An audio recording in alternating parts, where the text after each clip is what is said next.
iginiit ng mga tagapagsalita ng House Prosecution Panel na hindi sila natinag sa mga pampolitikal na tensyon kaugnay ng impeachment trial ni Vice President Sara Duterte.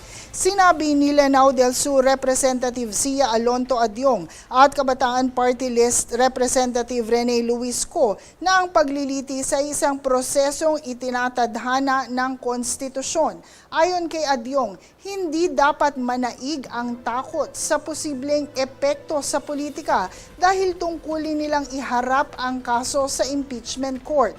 Dagdag pa niya, ang pagpapadala sa anumang tensyon ay maaaring magpatibay sa kultura ng impunity.